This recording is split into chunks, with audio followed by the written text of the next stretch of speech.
purpose of this video is to get you set up ready for our event on Saturday.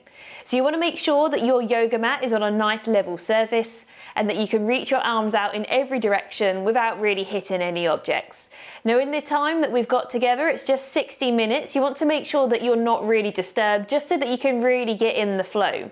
So you have your do not disturb signs. Why don't you hang those on the door just so that people get the cue that you've got 60 minutes just to yourself.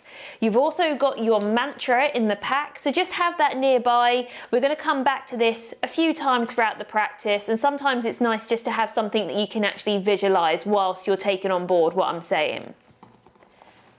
Now, if you do have yoga props, such as blocks and straps, you're more than welcome to bring them.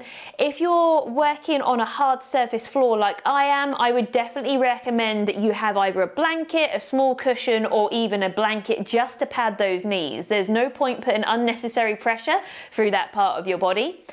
We are going to do a little bit of chest opening at the very start of the class, which you can use a yoga block if you've got. If you don't have one, don't feel the need to run out and get one. Just make sure that you have a blanket or a towel and that you can roll it up into something like this. If it's quite a soft item, maybe have 2 blankets, 2 towels that you can roll up together to make it a little bit bigger, but also a little bit firmer. That will really help us when we come into that chest opening. Then the exciting bit, the bit that we're all been waiting for, is the burning of the incense paper. In your boxes, you've all received a small clay dish. This is for the burning of the incense paper. They can also be used for incense sticks. They've got that hole so that it can sit upright in. Now, I do feel like there needs to be a little bit of a disclaimer here. These bits of paper are very high in essential oils. So sometimes when they burn, when the paper falls on the dish, it will leave staining. You can't get away from that, I'm afraid. It's just one of those things when working with these materials. If you want to keep the dish looking a little bit more pristine, you can cover it in tin foil. Looks a little bit questionable, but it will definitely protect your dish.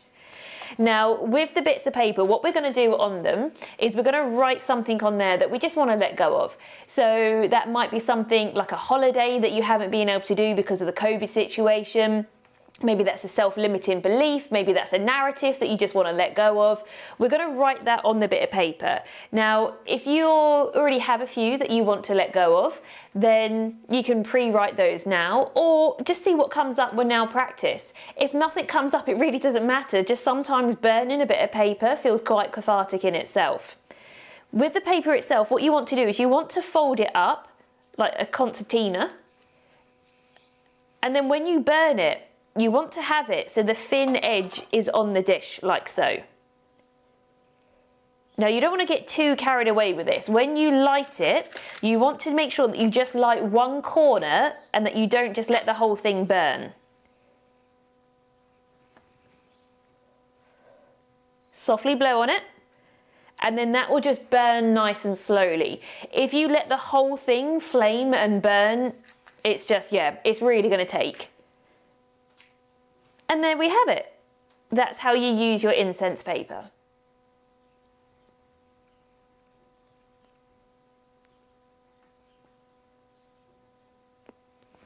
The physical practice itself is going to be a heart opening practice, so we need to build a lot of inner heat within the body to do so. So make sure you have a bottle of water with you, and if you're new to yoga and the thought of a heart opening practice sounds quite invasive, don't worry about it. All it means is we're going to stretch through the front line of the body and just get into those areas that we tend to hold a lot of emotional and physical tension. Thank you so much for booking onto the class, and I really can't wait to practice with you. I'll see you on your mats.